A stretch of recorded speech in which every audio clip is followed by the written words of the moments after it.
Buenas tardes, estimados compañeros de universidad. En este momento voy a desarrollar un reto. Comienzo con mi presentación. Soy alumno de la Universidad Virtual del Estado de Guanajuato.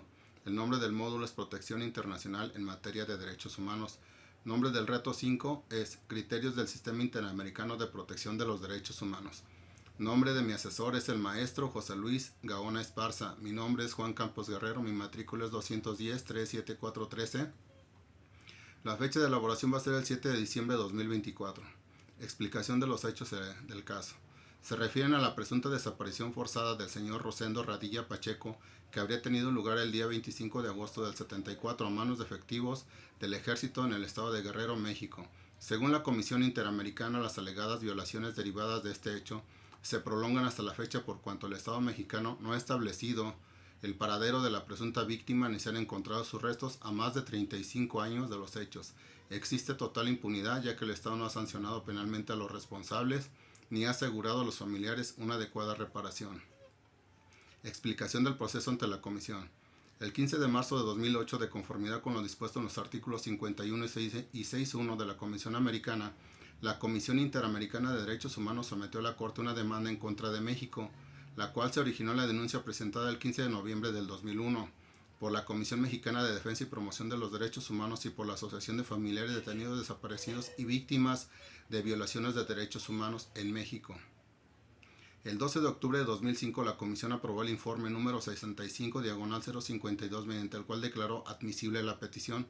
Posteriormente, el 27 de julio de 2007, la Comisión adoptó el informe de fondo número 60-073 en los términos del artículo 50 de la Convención, en el cual formuló determinadas recomendaciones para el Estado. Este informe fue notificado al Estado el 15 de agosto de 2007.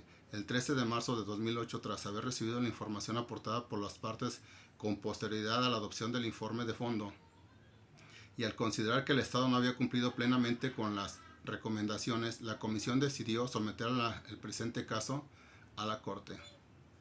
Análisis de los razonamientos expresados por la Corte. En base al sustento de alegatos del Estado, este invocó el principio de irretroactividad de los tratados contemplado en el artículo 28 de la Convención de Viena sobre el derecho de los tratados, según el cual los Estados partes no están obligados respecto de actos o situaciones que hayan tenido lugar antes de la entrada en vigor de un tratado. La Corte advierte que conforme al citado principio, la regla general es que un tratado no tiene aplicación retroactiva sobre actos o hechos que se hayan consumado con anterioridad a su entrada en vigor, salvo que una intención diferente se desprenda del mismo o conste de otro modo. Ahora bien, surge del mismo principio que desde que un tratado entre en vigor es exigible a los Estados partes el cumplimiento de las obligaciones que tiene respecto de todo acto posterior a esa fecha. Ello corresponde con el principio pacta sunt servanda, según el cual todo tratado en vigor obliga a las partes y debe ser cumplido por ellas de buena fe. El establecimiento de ese momento y su extensión en el tiempo tiene entonces relevancia para la determinación no sólo de la responsabilidad internacional de un Estado, sino de la competencia de la Corte para aplicar el tratado en cuestión. Incompetencia ratione temporis para aplicar la Convención Interamericana sobre Desaparición Forzada de Personas debido a la fecha de depósito del instrumento de adhesión de México a la citada convención. En cuanto a la competencia ratione temporis para conocer de presuntas violaciones a la Convención Interamericana sobre Desaparición Forzada de Personas, la Corte observa que México, al ratificar dicha convención el 9 de abril de 2002, realizó declaración interpretativa con fundamento en el 14 de la Constitución Política de los Estados Unidos Mexicanos.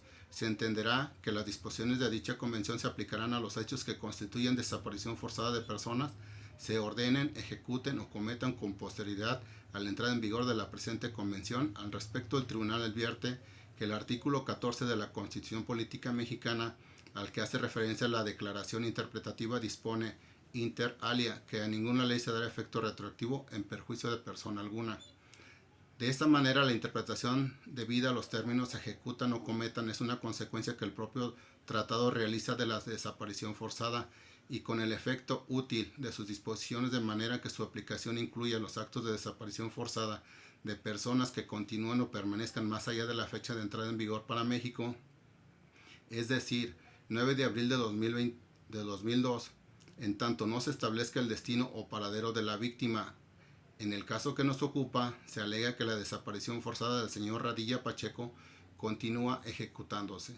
De allí que la eventual aplicación de la Convención Interamericana sobre Desaparición Forzada de Personas al presente caso se encuentra dentro de la competencia temporal de la Corte. Conclusión breve acerca de la importancia y trascendencia de esta sentencia. Una vez que revisé la sentencia del caso Rosendo Radilla, considero que su importancia y trascendencia de la sentencia es que, siendo el caso Rosendo Padilla la primera sentencia por violaciones a derechos humanos en contra del Estado mexicano, esta generó un gran adelanto en cuanto a las garantías de no repetición. También se convirtió en un caso representativo que tuvo un gran impacto en el sistema jurídico mexicano y en el internacional, propiciando progresos significativos en materia de derechos humanos, ello en virtud de que promovió la reforma constitucional de 2011 que otorgó el reconocimiento a nivel constitucional a los derechos humanos contenidos en los tratados universales del que México es parte. Además, impulsó la adecuada tipificación del delito de desaparición forzada de personas. Incluso es un fundamento para exigir a la Fiscalía General de la República la expedición de copias de las averiguaciones previas a favor de la víctima. Es toda mi investigación. Buenas tardes.